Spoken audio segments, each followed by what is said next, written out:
ഇന്നൽ ഹംദലില്ലാഹി റബ്ബിൽ ആലമീൻ വല്ലാഖിബത്തു ലിൽ മുത്തഖീൻ വലാ ഉദ്വാന ഇല്ലാ അലൽ ളാലിമീൻ വഉസല്ലി വഉസല്ലിമു അലാ അശ്റഫിൽ അംബിയാഇ വൽ മുർസലീൻ നബിയിനാ മുഹമ്മദിൻ വഅലാ ആലിഹി വഅസ്ഹാബിഹിൽ ഫായിസീന ബിദിലല്ലാഹ്.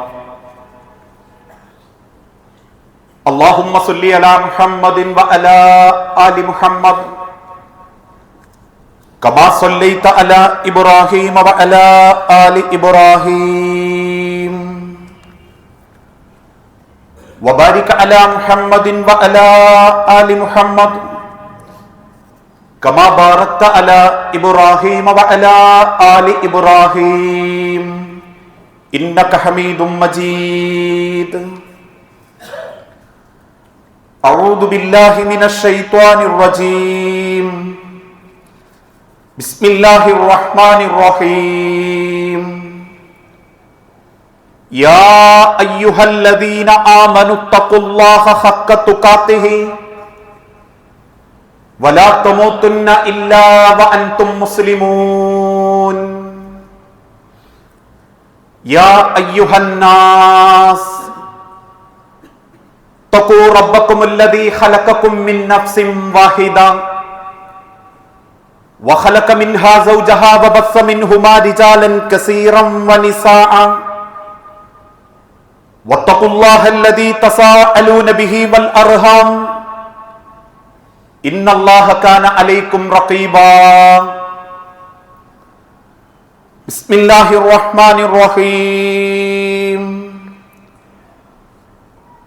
ادعوا ربكم تضرعا وخفيا.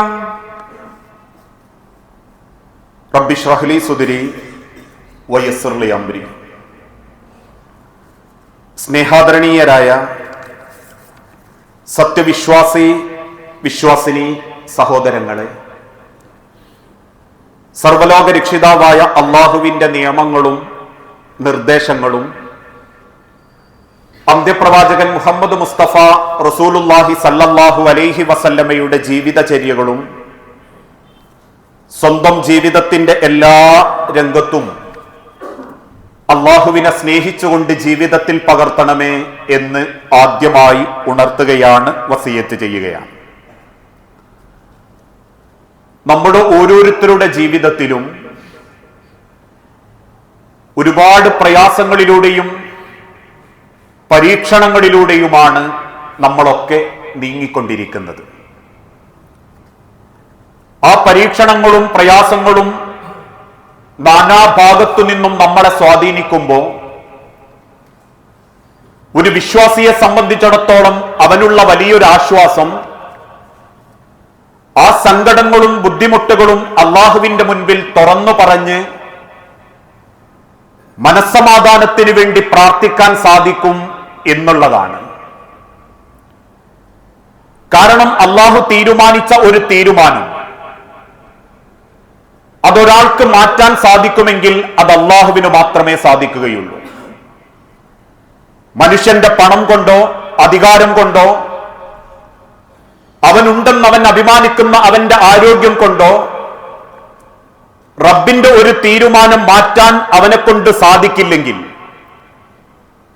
റബ്ബ് തന്നെ പ്രവാചകൻ സല്ലല്ലാഹു അലൈഹി വസല്ലമയിലൂടെ പഠിപ്പിച്ചു,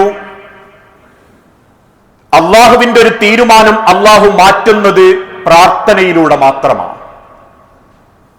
ലാ യുറുദ്ദുൽ ഖളാഉ ഇല്ല ദുആ. ലാ യുറുദ്ദു, അള്ളാഹു മാറ്റുകയില്ല, അൽ ഖളാഉ, റബ്ബിന്റെ വിധി. നമ്മളുടെ ഓരോരുത്തരുടെ ജീവിതത്തിലും അള്ളാഹു തീരുമാനിച്ച ഒരു വിധി അള്ളാഹു മാറ്റുന്നത് ഇല്ല ദുആ, പ്രാർത്ഥന കൊണ്ടല്ലാതെ അള്ളാഹു അത് മാറ്റുകയില്ല.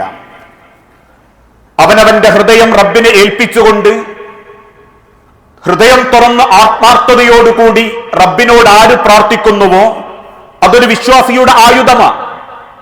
ഏത് സങ്കടത്തിലും അവൻ നേരിട്ടുകൊണ്ടിരിക്കുന്ന ഏത് പ്രയാസത്തിലും മനസ്സ് നിറഞ്ഞ ഒരു പ്രാർത്ഥനയുണ്ടെങ്കിൽ മനുഷ്യൻ പോലും നിസ്സഹായനാകുന്ന ഒരു സമയത്ത് അള്ളാഹുവിന്റെ സഹായം വന്നെത്തും. ഏതാനും ചില ദിവസങ്ങൾക്ക് മുൻപ് ഒരു സുഹൃത്ത് പറഞ്ഞ ഒരു കഥയുണ്ട്. ആഴ്ചകൾക്ക് മുൻപേ അജ്മാൻ എന്ന പ്രദേശത്ത് വെച്ചൊരു ചെറുപ്പക്കാരൻ മരണപ്പെടുകയുണ്ടായി. അദ്ദേഹത്തിന്റെ മയ്യത്ത് വിട്ട് കിട്ടാൻ വേണ്ടി 4-5 ദിവസം എടുക്കുകയും അവസാനം ദുബായ് ഭരണത്തിന്റെ കീഴിൽ, അജ്മാൻ ഭരണത്തിന്റെ കീഴിൽ നിശ്ചയിക്കപ്പെട്ടതും ഫ്ലൈറ്റിന് ടിക്കറ്റ് കിട്ടിയതും വെള്ളിയാഴ്ച വൈകുന്നേരത്തെ ഫ്ലൈറ്റിലേക്കായിരുന്നു. ആ വിവരം നാട്ടിലുള്ള ആളുകളെ അറിയിച്ചപ്പോ ആ മയ്യത്ത് വിട്ടുകിട്ടാൻ വേണ്ടി പണിയെടുക്കുന്ന ആളുകൾക്ക് ചൊവ്വാഴ്ച രാവിലെ വൈകുന്നേരം ഒരു ഫോൺ കോൾ വന്നു. നാട്ടിൽ മരണപ്പെട്ടവന്റെ ഉമ്മയുടെ കോള്. ആ ഉമ്മ കണ്ണുനീരോടെ ചോദിച്ച ചോദ്യം, നിങ്ങൾക്കതൊന്ന് വ്യാഴാഴ്ചത്തേക്ക് മാറ്റാൻ പറ്റുമോ? വെള്ളിയാഴ്ച നാട്ടിൽ കൊണ്ടുവന്ന് ജുമഅക്ക് മുൻപ് അവനെ മറമാടിയാൽ ആ ജുമഅയിൽ പങ്കെടുക്കുന്നവരുടെ പ്രാർത്ഥനയും അവന് കിട്ടുമായിരുന്നു. നിങ്ങൾക്കതൊന്ന് വ്യാഴാഴ്ചത്തേക്ക് കൊണ്ടുവരാൻ സാധിക്കുമോ എന്ന് ചോദിച്ചപ്പോ അവിടെയുള്ള ആളുകൾ നിസ്സഹായതയോടെ പറഞ്ഞു, അതൊരിക്കലും സാധ്യമാകുന്നില്ല. കാരണം അദ്ദേഹത്തെ കൊണ്ടുപോകാനുള്ള ഫ്ലൈറ്റ് പോലും ചാർട്ട് ചെയ്യപ്പെട്ടതാണ്. പിന്നീട് മണിക്കൂറുകൾക്കപ്പുറം അത്ഭുതത്തോടെ ആ പ്രവർത്തകർ പറയുന്നു, ഒരിക്കലും സംഭവിക്കാത്ത രീതിയിൽ ഒരിക്കൽ പോലും യാത്ര തിരിച്ചു വെക്കാത്ത, അതല്ലെങ്കിൽ ആ എയർലൈൻസിന്റെ ആളുകൾ വിളിച്ചിട്ട് പറയുന്നു, വെള്ളിയാഴ്ചത്തേക്കുള്ള യാത്ര ഞങ്ങൾ ക്യാൻസൽ ചെയ്തിട്ടുണ്ട്, പകരം വ്യാഴാഴ്ച ഉച്ചയ്ക്ക് ശേഷമുള്ള ഫ്ലൈറ്റിൽ നിങ്ങളുടെ ആ മയ്യത്ത് ഞങ്ങൾ കൊണ്ടുപോകും. മനുഷ്യരെ ഒരു പ്രാർത്ഥനയാണ് മനുഷ്യന്റെ തീരുമാനം മാറ്റുന്നത്. അവനവന്റെ ജീവിതത്തിലുള്ള ഓരോ സങ്കടങ്ങളും റബ്ബിന്റെ മുൻപിൽ ഏറ്റുപറഞ്ഞ് അവൻ മനസ്സു തുറന്നാൽ ഏത് അവന്റെ ചോദ്യവും അള്ളാഹു സ്വീകരിക്കും, അത് ഹറാമല്ലെങ്കിൽ. അതുകൊണ്ടാണ് ലോകത്തിന്റെ ഹബീബായ നബിത്തങ്ങൾ പഠിപ്പിച്ചതും റബ്ബിന് ഏറ്റവും ഇഷ്ടം ആ റബ്ബിനോട് നമ്മൾ പാശ്ചാത്തപിക്കുന്നതും ചോദിക്കുന്നതുമാണ്. വിശുദ്ധ ഖുർആനിലൂടെ അല്ലാഹു തആല കാര്യം ഓർമ്മപ്പെടുത്തി, വഖാല റബ്ബുക്കും ഉദ്ഊനി അസ്തജിബ് ലക്കും. വഖാല റബ്ബുക്കും, നിങ്ങളുടെ രക്ഷിതാവ് നിങ്ങളോട് പറയുന്നു, ഉദ്ഊനി, നിങ്ങൾ എന്നോട് പ്രാർത്ഥിക്കണം. എന്നെ തേടി നിങ്ങൾ വേറൊരു സ്ഥലത്തേക്കും പോകരുത്. അള്ളാഹുവിനെ കാണാൻ ഏതെങ്കിലും മക്ബറയിലേക്കോ ജാറത്തിലേക്കോ, അള്ളാഹുവിനെ ഏതെങ്കിലും അർത്ഥത്തിൽ മന്ത്രിച്ചൂതിയോ ഏതെങ്കിലും രീതിയിൽ നിങ്ങൾ പോകണ്ട. വഖാല റബ്ബുക്കും ഉദ്ഊനി അസ്തജിബ് ലക്കും. നിങ്ങളുടെ കണ്ടനാടിയോട് ചേർന്ന് നിൽക്കുന്ന എന്നോട് നിങ്ങൾ പ്രാർത്ഥിച്ചാൽ നിങ്ങളുടെ പ്രാർത്ഥനകൾക്ക് ഞാൻ ഉത്തരം തരും. ഹബീബായ പ്രവാചകൻ സല്ലല്ലാഹു അലൈഹി വസല്ലം ഒരിക്കൽ സ്വഹാബത്തിനെ പഠിപ്പിച്ചു, അള്ളാഹുവിന് ഏറ്റവും ദേഷ്യം എന്താണെന്നറിയോ? മല്ലം യസ്അലില്ല, ഒരാൾ അള്ളാഹുവിനോട് ഒന്നും ചോദിക്കുന്നില്ല, അവൻ ചെയ്ത കുറ്റം പറയുന്നില്ല, അവന് പറ്റിപ്പോയ അബദ്ധം പറയുന്നില്ല, അവൻ ചെയ്തു പോയിട്ടുള്ള മാരക തിന്മകൾ പറയുന്നില്ല, അവൻ അള്ളാഹുവിന്റെ സ്വർഗം ചോദിക്കുന്നില്ല, ഇതൊന്നും അവൻ അള്ളാഹുവിനോട് പറയുന്നില്ലെങ്കിൽ യഗ്ളബു അലൈഹി, അവനോട് അള്ളാഹുവിന് ദേഷ്യമാണ്, അവനോട് റബ്ബിന് വലിയ ദേഷ്യമാണ്. വിശുദ്ധ ഖുർആനിന്റെ ഭാഗത്ത് മറ്റൊരു പ്രവാചക വചനത്തോട് ഓർമ്മപ്പെടുത്തി, ലൈസ ഷൈഇൻ അക്റമു അലല്ലാഹ്, അള്ളാഹുവിന് നിങ്ങളിൽ നിന്ന് ഏറ്റവും പ്രിയപ്പെട്ടത് എന്തെന്നറിയുമോ? മിനദ്ദുആ, പ്രാർത്ഥനയേക്കാൾ റബ്ബിന് ഇഷ്ടപ്പെട്ട മറ്റൊന്നുമില്ല. പക്ഷെ ഇന്ന് നമസ്കരിക്കുന്ന വ്യക്തികൾക്ക് പോലും റബ്ബിന്റെ നേരെ കൈനീട്ടുമ്പം സമയം കുറവാ. വയലുകൾ ഒരുപാട് കേൾക്കുന്നവർക്ക് 10 മിനിറ്റ് പടച്ചോനോട് മനസ്സു തുറക്കാൻ നേരം കുറവാ. ഏതെങ്കിലും ഒരു പ്രാർത്ഥന അധികരിച്ചാൽ സങ്കടപ്പെടുന്നവരാ പലരും. അവിടെയാണ് ലോകത്തിന്റെ ഹബീബ നബിത്തങ്ങൾ ഓർമ്മപ്പെടുത്തിയത്, ഹൃദയം തുറന്ന് കൽപറയുന്ന പടച്ച റബ്ബിന്റെ മുൻപിൽ നിങ്ങൾ എന്തൊക്കെ തെറ്റുകൾ ചെയ്തു പോയിട്ടുണ്ടെങ്കിലും, ഫഇൻ സനാ, വ്യഭിചരിച്ചിട്ടുണ്ടോ, വഇൻ ശരിബൽ ഖംറ, കള്ളു കുടിച്ചു പോയിട്ടുണ്ടോ, വഇൻ സറക, അന്യന്റേത് മോഷ്ടിച്ചിട്ടുണ്ടോ, എന്ത് നിങ്ങൾ ചെയ്തു പോയിട്ടുണ്ടെങ്കിലും അത് കടലിലെ നുരയോളം പതയോളം നിങ്ങൾക്ക് ചിന്തിച്ചെടുക്കാൻ പറ്റാത്തത്ര നിങ്ങളുടെ മനസ്സിലുണ്ടെങ്കിലും ഉദ്ഊ റബ്ബക്കും, നിങ്ങൾ നിങ്ങളെ അള്ളാഹുവിനോട് അത് പറഞ്ഞേക്കണം. എങ്കിൽ പടച്ച റബ്ബ് നിങ്ങളോട് കാരുണ്യം കാണിക്കും. പക്ഷേ ഒരു പ്രാർത്ഥന റബ്ബ് സ്വീകരിക്കണമെങ്കിൽ ചില നിബന്ധനകളും അള്ളാഹു വെച്ചിട്ടുണ്ട്. ആ നിബന്ധനകൾ ഉള്ളവരുടെ പ്രാർത്ഥനകൾ മാത്രമാണ് അള്ളാഹുവിന്റെ അടുത്ത് സ്വീകരിക്കപ്പെടുക. ഒന്നാമത്തെ നിബന്ധന, അവൻ ജീവിതത്തിൽ ഉപയോഗിക്കുന്ന അവന്റെ വരുമാനം, അവന്റെ ഭക്ഷണം, ഇതെല്ലാം ഹലാലായിരിക്കണം. ഹറാമായ അവന്റെ ഭക്ഷണം അവന്റെ ശരീരത്തിലുണ്ടെങ്കിൽ ആ ശരീരത്തിന്റെ പ്രാർത്ഥന റബ്ബിന്റെ അടുത്തേക്ക് എത്തുന്നില്ല. നബി തങ്ങൾ ഒരിക്കൽ സഹാബത്തിന് ഓർമ്മപ്പെടുത്തി കൊടുത്തൊരു കഥയുണ്ട്. ഒരു വ്യക്തി വല്ലാത്ത പരീക്ഷണത്തിലാ. അവൻ ആ പരീക്ഷണത്തിന്റെ തീച്ചൂളയിൽ മുടികളെല്ലാം പാറിപ്പറന്ന് ക്ഷീണിച്ച് രണ്ട് കൈയും ആകാശത്തേക്ക് നീട്ടുന്നുണ്ട്. എന്നിട്ട് അവൻ വിളിക്കുന്നു, യാ റബ്ബ് യാ റബ്ബ്, എന്റെ റബ്ബേ എന്റെ റബ്ബേ എന്നവൻ ഹൃദയം തുറന്ന് വിളിക്കുന്നുണ്ട്. പക്ഷേ മൽബസഹു ഹറാം, അവൻ ധരിച്ച വസ്ത്രം ഹറാമാ. അതിനർത്ഥം അവൻ ഉടുത്തത് പട്ട് എന്നല്ല, അവൻ ആ പൈസ കൊണ്ട് വാങ്ങിയത് ഹറാമായ മുതലുകൊണ്ടാ.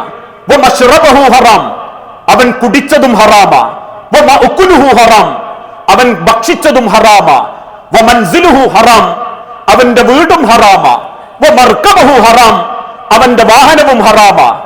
എന്നിട്ട് കൈമലർത്തിയിട്ട് അല്ലാഹുവിന്റെ ഹബീബ് ചോദിച്ചു, ഫഅന്നാ യുസ്തജാബ ലഹു, പിന്നെങ്ങനെയാണ് അവന്റെ പ്രാർത്ഥന റബ്ബ് സ്വീകരിക്കുക? അതുകൊണ്ട് തന്നെ റബ്ബിന്റെ നേരെ കൈനീട്ടുന്ന ഒരു വ്യക്തിയുടെ സമ്പത്ത്, അവന്റെ വരുമാനം അത് ശുദ്ധമാകണം. അത് ചെറുതൊക്കെ ശുദ്ധമാവണ്ട, വലുതൊക്കെ നോക്കിയാ മതി എന്നല്ല തിരുദൂതന്റെ വാക്ക്.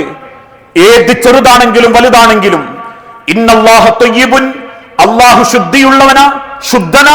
ലാ യഖ്ബലു ഇല്ലാ ത്വയ്യിബൻ, ശുദ്ധമല്ലാത്തതൊന്നും അല്ലാഹു സ്വീകരിക്കുകയില്ല. ഇന്നത്തെ സാമൂഹിക അന്തരീക്ഷത്തിൽ മറ്റുള്ളവരെ പറ്റിച്ചും സങ്കടപ്പെടുത്തിയും നമ്മൾ എത്ര നേടിയിട്ടുണ്ടെങ്കിലും അത് നമ്മിലുള്ള കാലത്തോളം ഒരു പ്രാർത്ഥന പോലും അള്ളാഹുവിന്റെ അരികിലേക്ക് എത്തുന്നില്ല. കഴിക്കുന്ന ഭക്ഷണം, സഞ്ചരിക്കുന്ന വാഹനം ഏതാവട്ടെ, മക്കൾക്ക് തിന്നാൻ കൊടുത്തതുപോലും മക്കൾ തിരിച്ചു ചോദിക്കുന്ന ഒരു ദിനം വരാനുണ്ട്. ഭാര്യമാര് തിരിച്ചു ചോദിക്കുന്ന ഒരു ദിനം വരാനുണ്ട്. അത് നമ്മുടെ ശരീരത്തിലുള്ള കാലത്തോളം ആ ശരീരം പോലും റബ്ബിന്റെ സ്വർഗം നിരാകരിക്കുമെന്ന്, സ്വർഗം പ്രവേശനം തടയുമെന്ന് വിശുദ്ധ ഖുർആനിന്റെ വെളിച്ചത്തിൽ അല്ലാഹു തആല ഓർമ്മപ്പെടുത്തിയിട്ടുണ്ട്.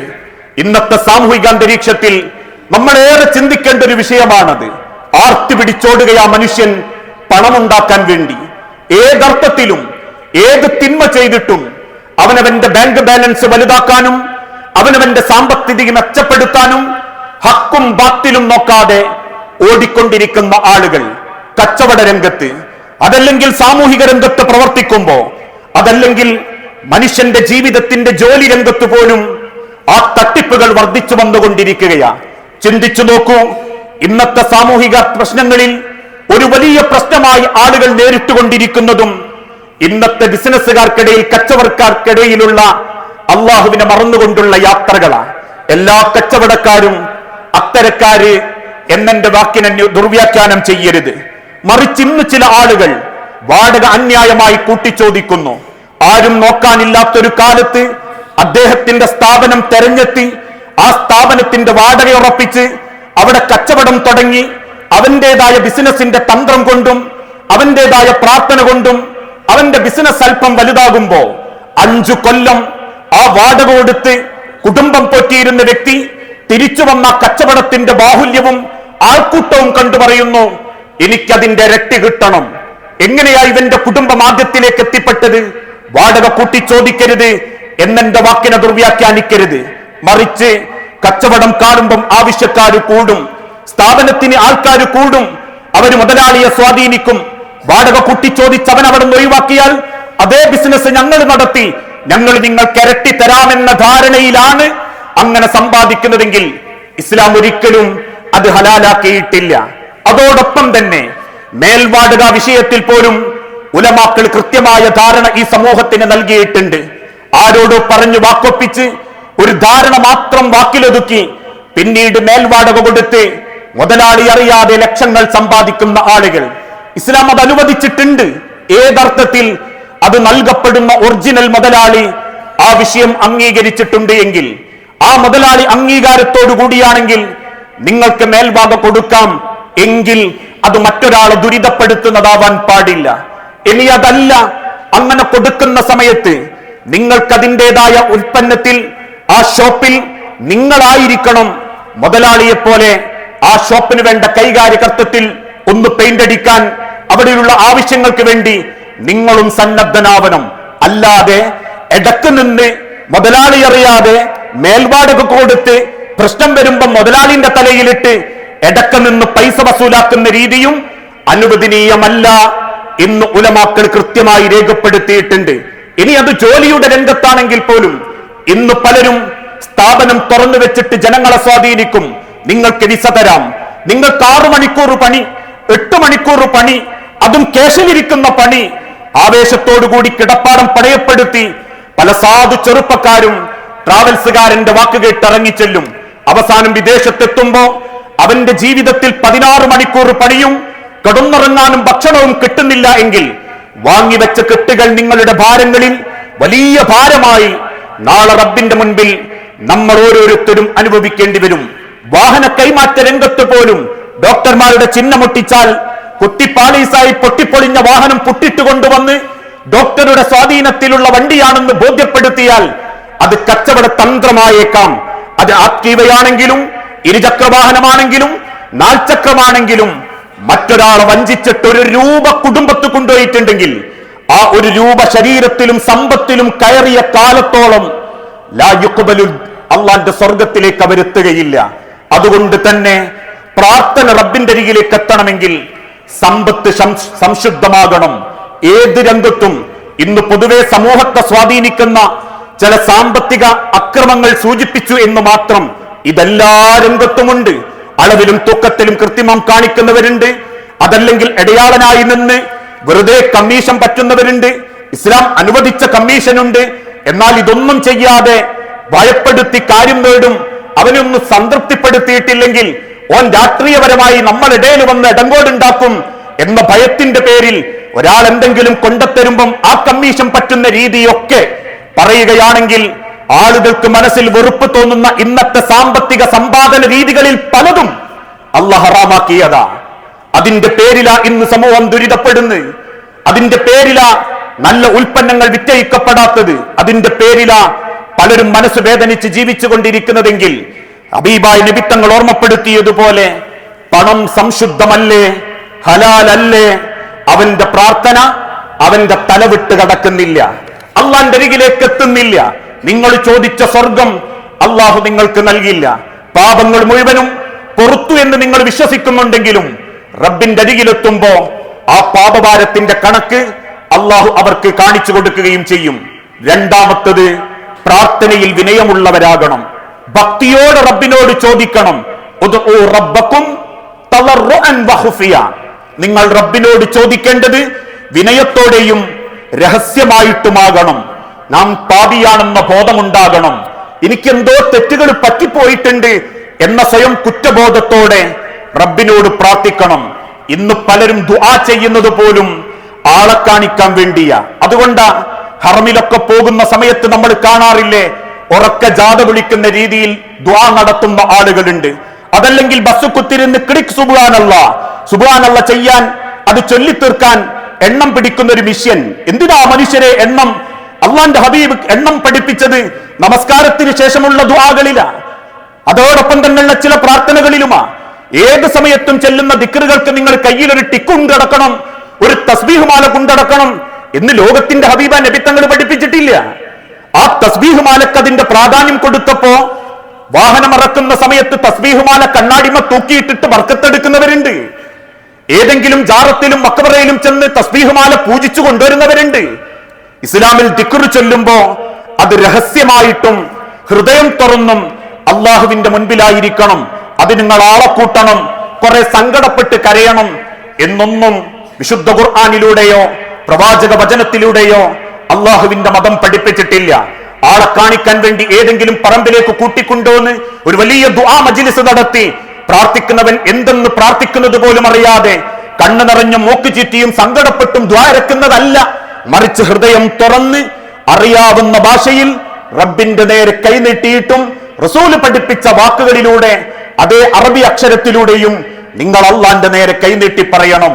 നാവുകൾ കൊണ്ട് വെറുതെ ആമീൻ പറയുന്നതിനേക്കാൾ ഹൃദയം കൊണ്ട് നിങ്ങൾ പടച്ചോന്റെ അടുത്തേക്ക് മടങ്ങാൻ തയ്യാറാവണം. നിങ്ങൾ റബ്ബിനോട് ദുആ ചെയ്യണം. വഅൻതും മൂഖിനൂന ബിൽ ഇജാബ. ഈ പ്രാർത്ഥനന്റെ പടച്ചോൻ സ്വീകരിക്കും എന്ന ഉറപ്പോടുകൂടി. പക്ഷെ പലപ്പോഴും ആളുകൾക്ക്, പിന്നിൽ നിൽക്കുന്ന ആളുകൾക്ക് പ്രാർത്ഥനയുടെ അർത്ഥം അറിയുന്നില്ല. ചൊല്ലിത്തീർക്കുന്ന അർത്ഥം എന്തിനു വേണ്ടി എന്ന് പോലും ചിലർക്കറിയുന്നില്ല. അല്ലാഹുമ്മ അജിർനാ മിനന്നാർ എന്ന് പ്രാർത്ഥിക്കുമ്പോ ആമീൻ പറയുന്ന നമ്മളിൽ എത്ര പേർക്ക് പടച്ചോനെ നരകത്തിന്റെ അജറിൽ നിന്നും നീ എന്നെ കാക്കണമേ എന്ന മനസ്സോടെയാണ് നമ്മൾ ആമീൻ ചൊല്ലാറുള്ളത്? അല്ലാഹുമ്മ അഇസ്സൽ ഇസ്ലാം വൽ മുസ്ലിമീൻ, മുസ്ലിമീങ്ങൾക്ക് ഇസ്സത്ത് കൊടുക്കണം എന്ന് പറയുമ്പം ആ മനസ്സില്ലെങ്കിൽ ആ ദുആക്ക് വലിയ പ്രസക്തിയൊന്നുമില്ല. അതുകൊണ്ട് അറിയുന്ന വാക്കുകളിലൂടെയും പഠിച്ചുകൊണ്ടും പ്രാർത്ഥനകൾ പടച്ചോന്റെ അടുത്തേക്ക് എത്തിക്കാൻ വേണ്ടി നിങ്ങൾ വിനയവും രഹസ്യമായിട്ടും നിങ്ങൾ അല്ലാഹുവോട് ദുആ ചെയ്തുകൊണ്ടിരിക്കണം. മൂന്നാമത്തേത്, ആവശ്യത്തിന് വേണ്ടി മാത്രം ദുആ ചെയ്യാതിരിക്കുക. എന്തെങ്കിലും കാരണവും ആവശ്യവും വരുമ്പോ, എന്തെങ്കിലും സങ്കടം വരുമ്പോ മാത്രം പടച്ചവനോട് ദുആ ചെയ്യാതിരിക്കുക. ഏത് സമയത്തും ആ ദുആ നിങ്ങളുടെ നാവുകളിൽ ഉണ്ടാവണം. കാരണം ആവശ്യങ്ങൾ കിട്ടിക്കഴിഞ്ഞ പിന്നെ പറഞ്ഞതും ചെയ്തതൊന്നും വലിയ ആളുകൾക്ക് ഓർമ്മ ഉണ്ടാവൂല. അള്ളാഹുവിനോട് ഏറ്റുപറഞ്ഞതും സങ്കടപ്പെട്ടതൊന്നും കാര്യം കഴിഞ്ഞ് അൽഹംദുലില്ലാ രക്ഷപ്പെട്ടു കഴിച്ചിലായി എന്ന് തോന്നിക്കഴിഞ്ഞ പിന്നെ ആ പ്രാർത്ഥനന്റെ ഒരു ക്വാളിറ്റി ഉണ്ടാവൂല. അങ്ങനത്തെ ദുആ ഉള്ളവരുടെയും അള്ളാഹുവിന് ആ ദുആ വേണ്ട. മറിച്ച് ആവശ്യമുള്ളെങ്കിലും ഇല്ലെങ്കിലും മൻ ലസിമൽ ഇസ്തിഗ്ഫാറ, ആരെങ്കിലും പ്രാർത്ഥന സ്ഥിരമാക്കുന്നുണ്ട് എങ്കിൽ ജഅലഹല്ലാഹു ലഹു മിൻ കുല്ലി ഹമ്മിൻ ഫറസ, അവന്റെ ഏത് പ്രശ്നത്തിലും ഏത് വിഷമത്തിലും രക്ഷപ്പെടാനുള്ള ഒരു വഴി അള്ളാഹു അവന് തുറന്നു കൊടുക്കും. അവൻ ആരാണെങ്കിൽ മൻ ലസിമൽ ഇസ്തിഗ്ഫാറ, നിരന്തരം അള്ളാഹുവിനോട് ഇസ്തിഗ്ഫാറും പാപമോചനവും ദുആവും നടത്തുന്ന ഒരു വ്യക്തിയാണെങ്കിൽ, ആവശ്യത്തിനും ഇനി ആവശ്യങ്ങൾ ഇല്ലെങ്കിൽ പോലും നമ്മളൊക്കെ ഇപ്പൊ പറയാറില്ലേ, പ്രത്യേകിച്ച് പരീക്ഷണങ്ങളൊന്നുമില്ല, പെണ്ണുങ്ങൾക്ക് പ്രശ്നമില്ല, പിയ്യാപ്പിളക്ക് പ്രശ്നമില്ല, കച്ചവടം നല്ലോണം പോകുന്നുണ്ട്, മക്കളൊക്കെ നല്ലോണം പഠിക്കുന്നുണ്ട്, അള്ള സഹായിച്ചിട്ടിപ്പോ വലിയ പ്രശ്നങ്ങളൊന്നും ഇല്ല എന്ന് പറയുമ്പോ പോലും നമ്മൾ പടച്ചവനോട് പറയേണ്ടത് എന്താണെന്നറിയാമോ? അല്ലാഹുവേ, നിന്നോട് ഞാൻ ചോദിക്കുന്നുണ്ട്, മിൻ സവാലി നിഅമതിക, നീ തന്നതൊന്നും നീങ്ങിപ്പോകരുത് റബ്ബേ. എന്തെങ്കിലും ഒന്ന് നീങ്ങിപ്പോയാ നിന്റെ സമാധാനം പോകും, നിന്റെ കുടുംബത്തിന്റെ സ്വൈര്യം പോകും. ഇതൊക്കെ നീ തന്നിട്ടുണ്ടെങ്കിലും കൂടുതൽ തന്നിട്ടില്ലെങ്കിലും ഉള്ളതൊന്നും ഈ കൊണ്ടോ അല്ലേ റബ്ബേ എന്നും നിങ്ങൾ പ്രാർത്ഥിച്ചു കൊണ്ടിരിക്കണം. അങ്ങനെ റബ്ബിനോട് തന്നതിനും തരാത്തതിനും മനസ്സ് തുറന്ന് പ്രാർത്ഥിക്കുന്നവന്റെ ദുആ അള്ളാഹു സ്വീകരിക്കും. അല്ലാതെ എന്തെങ്കിലും ഒരു പ്രശ്നം വരുമ്പോഴേക്കും പടച്ചവനോട് അങ്ങോട്ട് ദുആ ചെയ്ത് പിന്നെ ആ പ്രശ്നം നീങ്ങിക്കിട്ടുമ്പോൾ കയ്യും തട്ടിപ്പോയാൽ പിന്നീട് അവന്റെ ദുആ പോലും അവന് വേണ്ടി അള്ളാഹു തആല എത്തിക്കുന്നില്ല. അതുകൊണ്ട് പ്രാർത്ഥനയാണ് ഏത് പ്രശ്നങ്ങളും പരിഹരിക്കാനുള്ള വഴി. അതൊരിക്കലും കുടിച്ചാ പ്രശ്നം തീരൂല, വലിച്ചാ തീരൂല, 2.5 മണിക്കൂർ സിനിമ കണ്ടാ തീരൂല, കൂട്ടം കൂടി പച്ചയിറച്ചി തിന്നാ റോട്ടുമ്മ പോയി ബൈച്ച് പോയിരുന്നാ തീരൂല. ഹൃദയം തുറന്ന് പടച്ചോന്റെ നേരെ കൈനീട്ടി അല്ലാഹുവേ, നീ തന്നത് തിരുത്താൻ നിനക്കേ പറ്റൂ എന്ന മനസ്സോടെ ആ പറഞ്ഞ യോഗ്യതയോടുകൂടി റബ്ബിനോട് പ്രാർത്ഥിച്ച ആ പ്രാർത്ഥന പോലും വിശ്വാസികൾക്ക് നാളെ ഇരട്ടിയായി കാണാൻ സാധിക്കും. അങ്ങനെ ദുആ ചെയ്യുന്ന സാമ്പത്തിക വിശുദ്ധിയുള്ള പടച്ച റബ്ബിനെ ഏറെ സ്നേഹിക്കുന്ന മുത്തഖീങ്ങളുടെ കൂട്ടത്തിൽ അള്ളാഹു നമ്മളെ എല്ലാവരെയും ഉൾപ്പെടുത്തി അനുഗ്രഹിക്കുമാറാകട്ടെ.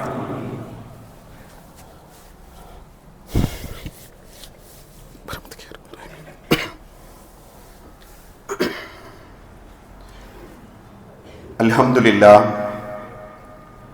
വസ്സലാത്തു വസ്സലാമു അലാ റസൂലിൽ അമീൻ വഅലാ ആലിഹി വഅസ്ഹാബിഹി അജ്മഈൻ അമ്മാ ബഅദ്. യാ അയ്യുഹന്നാസ് ഊസീകും സാനിയം ബിതഖ്വല്ലാഹ്.